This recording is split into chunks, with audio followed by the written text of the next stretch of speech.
Where your treasure is, there will your heart be also. God has given us unlimited treasures in His Word. Every time we open it, we can discover a new treasure or admire an old one. What will we find today? Here's Carla Early with Treasure Hunt in the Word.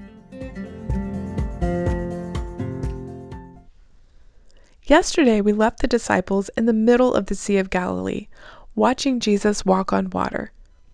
How would you have responded to this new impossible feat of your master had you been a disciple? Most of them seemed to have been rendered speechless, as I'm sure I would have been.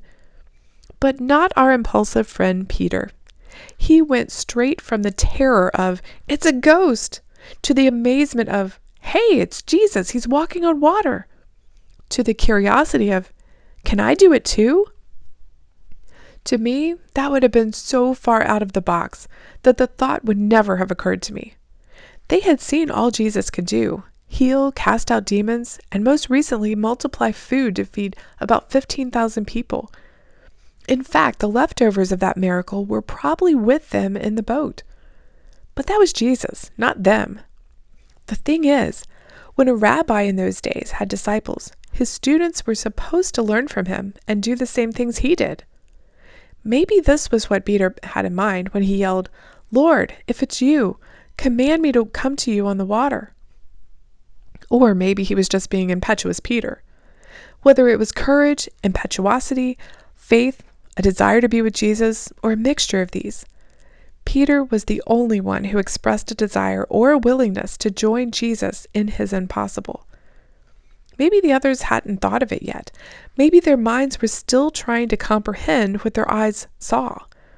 After all, the logical mind can only come up with two options of getting out of a boat in the middle of the Sea of Galilee: either sink or swim.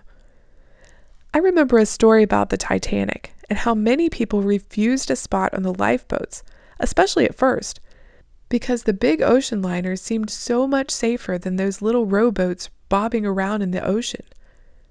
Yet only the ones who chose to get off the boat were saved in the end.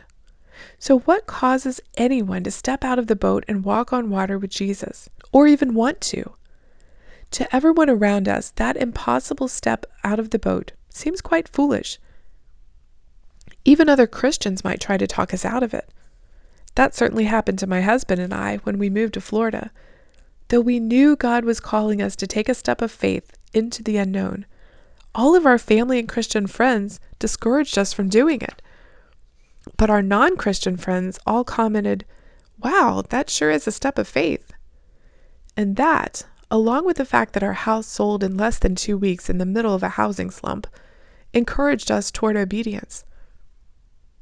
I have an impossible right now in my life, and the fact that God had me teaching this very passage in my Sunday school class the week I was given this impossible opportunity definitely wasn't a coincidence.